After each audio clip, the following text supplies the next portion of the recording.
बिस्मिल्लाहिर्रहमानिर्रहीम। अस्सलाम वालेकुम दोस्तों, मेरी ये वाली medical video fatty liver disease के बारे में तफसीली वीडियो है। ये काफ़ी कॉमन प्रॉब्लम है और इसमें क्या होता है कि आपकी जो जिगर है उसमें ज़्यादा फ़ैट यानी चर्बी जमा होना शुरू हो जाती है। ज़्यादातर लोगों में इसकी कोई ख़ास सिम्टम नहीं होती और इसकी मतलब ये सीरियस प्रॉब्लम नहीं होती। लेकिन ये है कि कुछ केस में ऐसे होता है कि ये जो ना बीमारी बढ़ जाती है और उससे जो है ना आपका जिगर जो है ना वो ख़राब होना शुरू हो जाता है। तो उस सूरत में फिर ये है कि ये ज़ाहिर ख़तरनाक हो सकती है। अच्छी बात यह है कि ये ना कि इसको अगर आप जो मैं आगे चल के इसके जो आपको स्टेप्स बताऊंगा इसको मतलब जो है ना कंट्रोल करने के, तो वो जो है ना आप इस बीमारी अगर आपको खुदा न खास्ता होगी है तो फिर आप जो है ना इसको एक तरह का वापस भी ला सकते हैं, मतलब जिगर आपका नॉर्मल भी हो सकता है। तो इस वीडियो को फिर जो है ना आप जो है ना शुरू से लेके आखिर तक जो है ना ध्यान से देखें, मतलब इमेजेस जो मैं लगा रहा हूँ और जो है ना साथ साथ मेरी बातें ध्यान से सुने। पहले तो थोड़ा सा मैं आपको लिवर का बता दूं कि मतलब जो जिगर होता है उसका फंक्शन क्या होता है। बेसिकली जो जिगर है ना वो आपका एक बहुत एसेंशियल आर्गन है, मतलब उसके बगैर आप सर्वाइव नहीं कर सकते। उसके जो मेन फंक्शन क्या है कि जो आपका एक तो बाइल प्रोड्यूस करता है, जो बाइल होती है बेसिकली वो आपकी फूड डाइजेशन में हेल्प करती है। फिर ये कि ये जो जिगर है वो बॉडी के लिए प्रोटीन बनाता है। इसके अलावा जो है ना आयरन इसमें स्टोर होती है। फिर यह कि जो आप खुराक में न्यूट्रिएंट्स ले रहे होते हैं उसको एनर्जी में ये कन्वर्ट करता है और फिर ये ऐसे सब्सटेंसेस बनाता है कि जो आपका जो ब्लड क्लॉटिंग में हेल्प करते हैं। यानी कि मिसाल के तौर पे आपको कोई ज़ख्म हो जाए तो फिर जो ना वो ब्लड क्लॉटिंग उसके लिए चाहिए होती है कि मतलब जो ना वो एक तरह की ताकि वो स्टिक हो जाएँ जो ना आपके जो ना जो आपकी जो सब्सटेंसेस हैं, ठीक है, प्लेटलेट्स वगैरह जो है तो वो जो है ये इसके लिए मतलब ये भी सब्सटेंसेस बनाता है ये जो आपका जिगर है। इसके अलावा फिर ये ना कि आपको जो मुख्तलिफ आपको इन्फेक्शन का जो ख़तरा होता है उससे ये जिगर आपको बचाता है, ये जो ना इम्यून फैक्टर जो है ना वो बना के। और फिर ये कि आपके जब इम्यून फैक्टर होते हैं तो वो आपके अंदर जो बीमारी पैदा करने वाले बैक्टीरिया या टॉक्सिन होते हैं वो जो है आपके ब्लड से वो जो ना वो इम्यून फैक्टर निकाल देते हैं उनको। अच्छा, फैटी लिवर डिजीज़ जो बेसिकली ये ना कि ये इसको स्टीएटोसिस भी कहते हैं। ये जो है ना लिवर में जब ज़्यादा आपकी चर्बी जमा हो जाए तो तब ये होती है।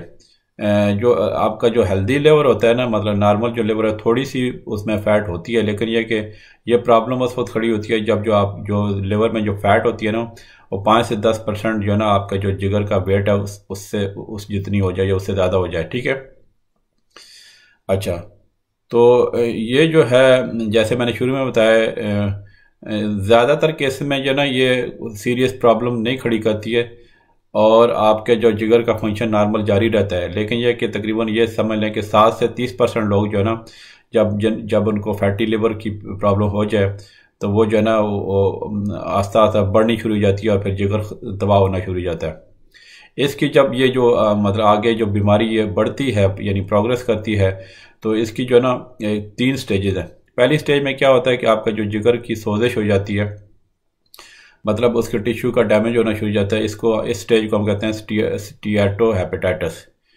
दूसरी जो स्टेज है जब इससे एडवांस करती है बीमारी तो फिर यह कि जिगर में आपके वो स्कार टिश्यू जो है ना वो बनना शुरू हो जाता है और इसको हम कहते हैं फाइब्रोसिस। जो नेक्स्ट स्टेज है वो ये है कि जब ज़्यादा स्कार टिश्यू बनना शुरू हो जाए तो वो जो लिवर का जो हेल्दी टिश्यू है ना उसको रिप्लेस करना शुरू हो जाता है और फिर इसकी वजह से फिर लिवर का सिरोसिस हो जाता है। तो सिरोसिस की स्टेज पे पहुंच जाए तो ये बीमारी फिर ख़तरनाक हो जाती है। यानी कि सिरोसिस बेसिकली ना कि आपकी जो का मतलब यह है कि आपके जिगर को शदीद नुकसान ऑलरेडी पहुंच चुका है। तो मतलब जो मैंने बताया ना स्कार टिश्यू ज़्यादा जम हो जाता है, वो जो हार्ड होता है ना तो वो जो है ना आपके जो लिवर के जो नॉर्मल जो टिश्यू को रिप्लेस करना शुरू हो जाता है, जिससे ज़्यादा लिवर के सारे फंक्शन ख़राब होना शुरू हो जाते हैं। तो जिस वजह से फिर आपका जो है ना वो जिगर फेल हो सकता है और या फिर जिगर का कैंसर भी हो सकता है।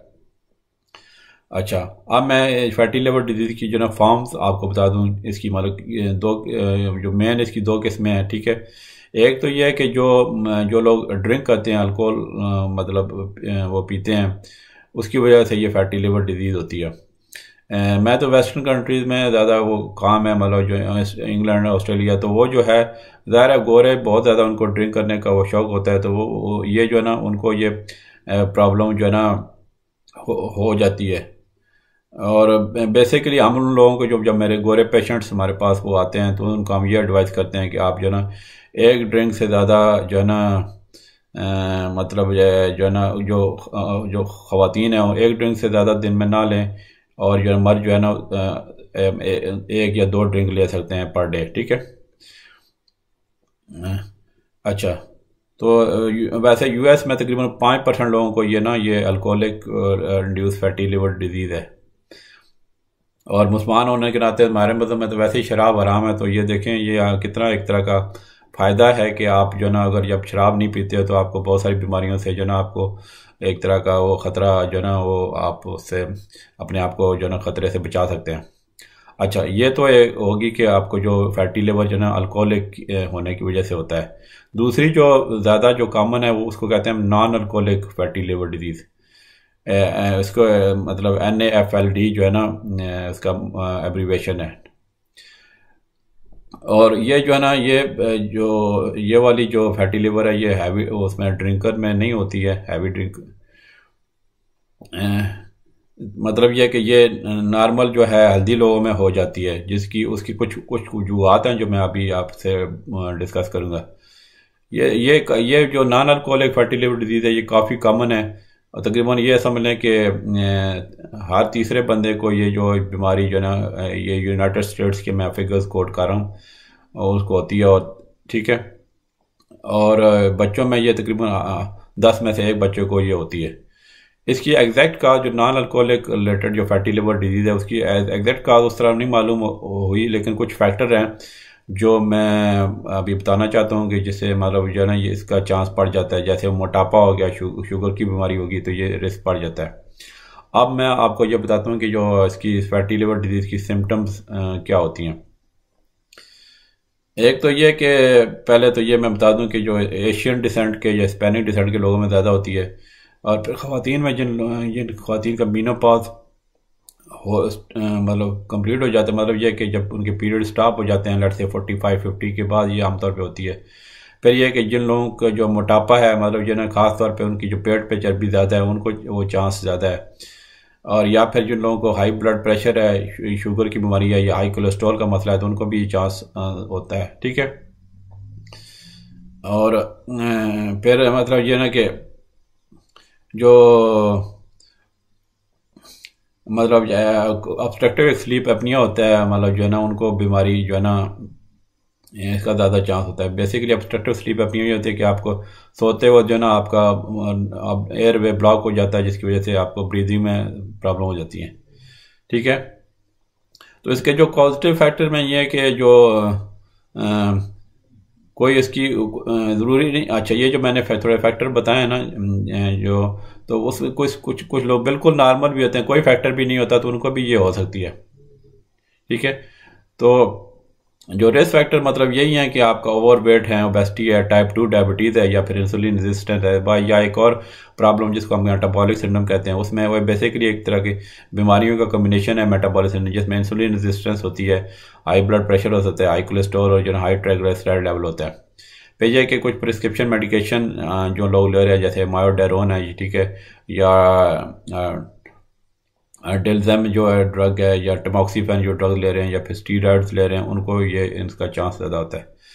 तो जो मतलब ये इसमें बेसिकली वो सिम्टम मैं कह रहा था, तो ये शुरू में मैंने एक तरह के ये आपको कॉजेज बता दी। तो अब मैं ये सिम्टम जो है ना इसकी अभी मैं अभी बता देता हूँ। ज़्यादातर केस में जैसे मैंने बोला कि शुरू में उसकी जो सिम्टम कोई नहीं होती, लेकिन अगर सिम्टम हो तो ख़ास तौर पे जो ना अगर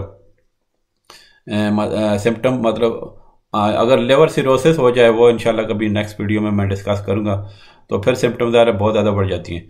लेकिन जिन लोगों को इस बीमारी में मतलब फैटी लिवर डिजीज़ में जो सिम्टम आमतौर पे तो नहीं होती, लेकिन जब होती हैं तो ये कि उनको थोड़ा बहुत हल्का पेट का दर्द हो सकता है, और जो है ना ख़ास तौर पे जो पेट के राइट साइड पे, जो अपर राइट साइड पे, जो मतलब जहाँ पे जिगर होता है, और फिर यह कि उनको खाने के बाद ऐसे जो है फुलनेस की फीलिंग होती है, मतलब पेट फूलने का होता है। इसके अलावा फिर मतली हो सकती है, एपीटाइट का मतलब जो है कम हो सकती है, यानी कि भूख उनको कम लगती है, वेट लॉस हो सकता है। फिर यह कि उनको जो है ना अब उनकी स्किन येलो हो सकती है, उनकी जो आइज़ की जो वाइट होती हैं वो येलो हो सकती है, मतलब उनको जॉन्डस हो सकता है। फिर इसके अलावा पेट की सूजन या मतलब जो है ना लेग्स की सूजन जिसको हम एडिमा कहते हैं वो हो सकता है। बहुत ज़्यादा थकावट हो सकती है, मेंटल कन्फ्यूजन हो सकता है, इसके अलावा कमज़ोरी हो सकती है। ठीक है, तो ये सिम्टम्स होगी। अब मैं इसको मतलब इसका हमको डायग्नोसिस बता दूं कि क्या मतलब जब हम पेशेंट देखते हैं तो उनको क्या जो है ना कैसे डायग्नोस करते हैं। क्योंकि ऐसा मैंने बताया ना ज़्यादातर लोगों को इसकी कोई ख़ास सिम्टम नहीं होती है, तो उसमें कभी कभी ऐसे होता है कि कोई पेशेंट जो है ना किसी और बीमारी की वजह से हमारे पास आता है, तो हम उसका लेट से कि लिवर एंजाइम का टेस्ट कराते हैं, तो वो जो एंजाइम्स हाई निकल आते हैं। तो वो जो है जब एंजाइम हाई निकल आए तो फिर ज़ाहिर है एक तरह का डॉक्टर को शक पड़ सकता है कि इसको कुछ लिवर की प्रॉब्लम है। तो ये फिर यानी कि उस फिर मज़ीद डॉक्टर टेस्ट कराते हैं ताकि पता चले कि ये फैटी लिवर डिजीज़ है या नहीं है। तो उसमें यह कि वो अल्ट्रासाउंड करा सकता है, सीटी स्कैन करा सकते हैं, तो पिक्चर मतलब लिवर की पिक्चर लेने के लिए। फिर लिवर बायोप्सी करा सकते हैं, हमारा लिवर का टिश्यू सैंपल ले सकते हैं कि मतलब कितनी एडवांस डिजीज़ ये पहुंच चुकी है। फिर एक स्पेशल किस्म का अल्ट्रासाउंड आता है जिसको हम कहते हैं फाइब्रोस्कैन, वो लिवर बायोप्सी की जगह ये कराया जा सकता है ताकि मतलब पता चले कि फैट की अमाउंट कितनी है और कितना स्कार टिश्यू बना हुआ है। अब आ जाते हैं कि इसकी जो है ना मैंने कॉजेज़ और इसकी जो है ना सिम्टम बता दी। अब आ जाते हैं कि इसकी हम जब पेशेंट हमारे पास वो इसका इलाज कराने के लिए आते हैं तो इसकी हम ट्रीटमेंट कैसे करते हैं। इसकी कोई ऐसा स्पेसिफिक मेडिसिन नहीं है फैटी लिवर डिजीज़ की। तो जो मैंने फैक्टर बताए हैं पहले उनको अगर मैनेज मतलब एक तरह का लाइफस्टाइल जो फैक्टर्स हैं उसको मैनेज करें तो ये कंडीशन जो है ना शुरू की अगर स्टेज पे हो तो ये रिवर्स हो सकती है।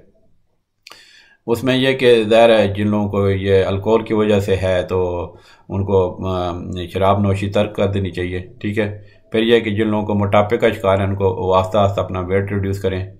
और जो लोगों को शुगर का मतलब बीमारी है, मैंने बताया ना कि शुगर का एक रिस्क फैक्टर है, तो वो जो है ना अपने जो है शुगर को सही तरह मैनेज करें। या फिर जिनको लोगों का कोलेस्ट्रॉल या ट्राइग्लिसराइड हाई है उनको जो है उसके हिसाब से मेडिसिन लेनी चाहिए।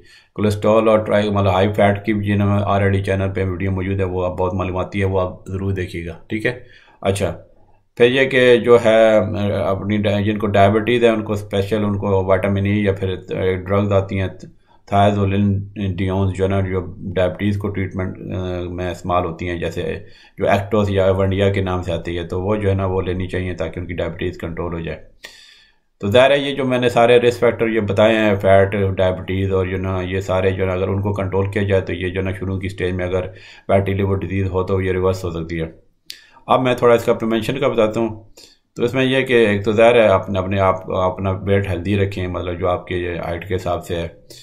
तो जो है ना अगर आप ओवर वेट हैं या ओबीस हैं तो फिर आप आस्ता आस्ता अपना वेट कम करें, रेगुलरली एक्सरसाइज करें। और जो है जिन लोगों को अल्कोहलिक जो है तो उनको ज़ाहिर है उनको उसको कम कर दें या बिल्कुल ख़त्म कर दें तो ज़्यादा अच्छी बात है। ठीक है, फिर ये कि जो मतलब जो बीमारी जैसे मैंने बताया ना शुगर की अगर प्रॉब्लम हो तो वो बीमारी के लिए दवाइयाँ सही मुनासिब टाइम पे लें। ठीक है, अब ये मैं थोड़ा बता दूं कि इसको कैसे रिवर्स कम कर सकते हैं। तो ये बेसिकली जो आपका जो लिवर है यानी जो जिगर है उसकी एक बड़ी अच्छी उसमें एबिलिटी होती है जो खुद वो अपने आप को रिपेयर कर सकता है।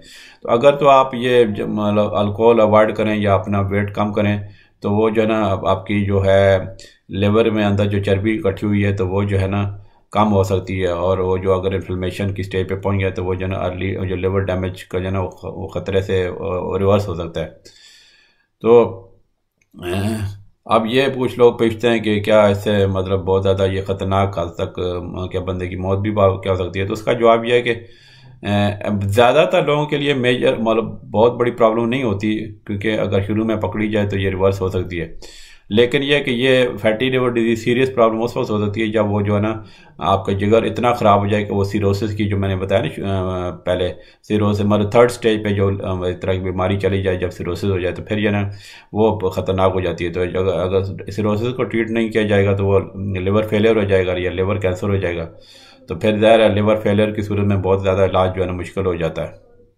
ठीक है, तो अब थोड़ा मैं डाइट का बता दूँ कि इसमें डाइट कौन सी इस्तेमाल करनी है। तो उसमें यह कि अगर आप बैलेंस डाइट मतलब अपने वेट को लूज़ करने के लिए यूज़ करें तो वो जो है ना कि वो आपके लिए अच्छा है। मतलब स्लो, आपने एकदम से अपना वेट नहीं घटाना, स्लोली और स्टडीली करें। क्योंकि जो है ना, अगर आप एकदम से अपना वज़न बिल्कुल खाना पीना छोड़ देंगे तो ये फैटी लिवर जो डिजीज़ है ना वो ज़्यादा एक तरह की वर्स हो सकती है, मतलब ख़राब सूरत हाल हो सकती है। तो इसमें आमतौर जो पेशेंट हमारे पास जब डाइट का मशवरा लेते हैं तो हम मेडिटेरेनियन डाइट का रिकमेंड करते हैं। जो बेसिकली मेडिटेरेनियन डाइट में जो ना वेजिटेबल्स और फ्रूट्स ज़्यादा होते हैं, और में जो जो फैट जो आपके हेल्दी फैट्स होते हैं उसकी वो जो है क्वान्टिटी सही होती है। तो उसमें यह है कि ज़ाहिर है आप अपने डॉक्टर से या न्यूट्रिशनिस्ट से आप इसकी जो है मेडिटेरेनियन डाइट की मज़ीद तफसीलात पूछना चाहते हैं तो पूछ सकते हैं। तो ये थी जनाब वीडियो मेरी फैटी लिवर डिजीज़ के बारे में। उम्मीद है आपको ये जो है फैटी लिवर डिजीज़ का काफ़ी आइडिया हो चुका होगा। अगर इसके बारे में फिर भी कोई आपके ज़हन में सवाल आते हैं तो ज़रूर कमेंट्स में पोस्ट कीजिए। चलें, इंशाल्लाह मिलते हैं अगली वीडियो में। ओके जी, अल्लाह हाफ़िज़।